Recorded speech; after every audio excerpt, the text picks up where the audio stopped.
Seattle style.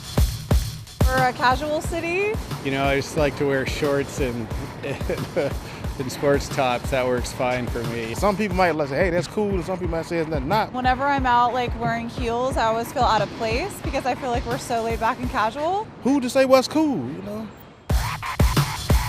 Miners heading to Alaska's late 1800s gold rush gave Seattle its first fashion cool. There were suppliers like Filson that produced really high quality gear that guys would tell each other, if you're coming through Seattle, you have to get Filson stuff, hardy, heavy wool, stuff that would kind of weather the elements. And so that was sort of the seed of that signature industry in Seattle. We also have in that section the story of Nordstrom, which was founded by money that came back from the gold rush.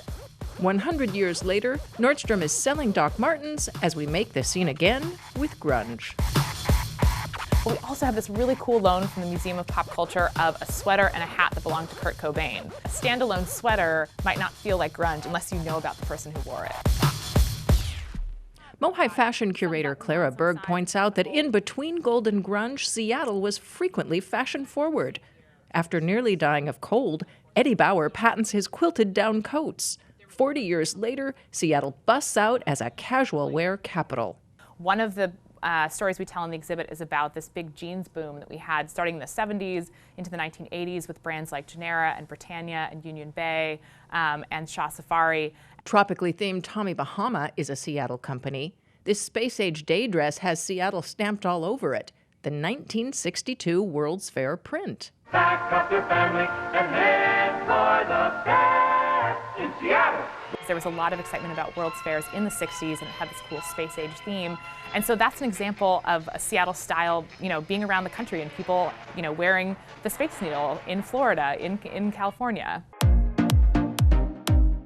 Preview night shows off Seattle's style. Your jacket is fantastic. Oh, thank you so much. It's from Karen Dannenberg's store. I do like more like 90s style. I've had this for a while and I've been wanting to wear it with something. There is a gentleman right behind you in the exact I noticed. shirt. I noticed him just a minute ago, yeah. So now you and like 50 other guys are here in your original.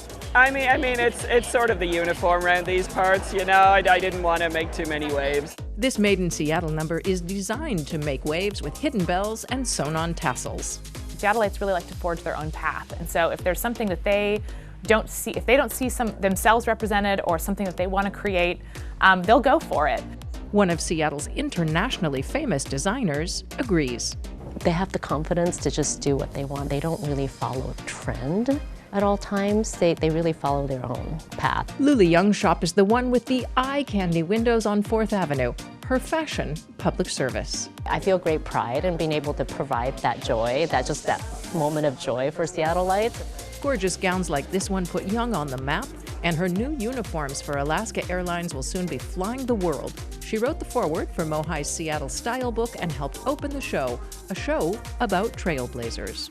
Native clothing has influenced Seattle's clothing from the beginning. And cedar bark was a material that was used very commonly by the Coast Salish people. So that piece is contemporary. This coral and cream outfit was designed by a woman who wasn't finding enough fashionable clothing that would keep her fully covered. So her name's Sabika Makdoum, and her line is called Sabika Seattle, and she's a University of Washington graduate. Lindy West is a local writer that people may know. She wrote an essay about her wedding dress. About how empowered she felt to not try to be smaller on her wedding day and really celebrate her body. And it's a really beautiful dress. It was made by a local designer. Another snappy local line, Utilikilts. Menswear has so many rules, and pants is one of those standards. And here's a company saying, forget that. They're unbifurcated garments, what they call. They're not skirts. Berg believes fashion is so much more than grandma's old gowns, but it can be fun to look at those, and the hats, shoes, photos, and videos. As for our 21st century threads, I think with a lot of new people here in Seattle, I see people more dressed up. And if you want to, dress up in the latest styles, that's great. If you still love, your fleece and your plaid outdoor outfit, that's great too. I think you wear it best. It's definitely me. I think, definitely I'm pulling it off more than he is. It's hard to measure that kind of thing, but I feel like anecdotally, I do think that Seattle's becoming more stylish.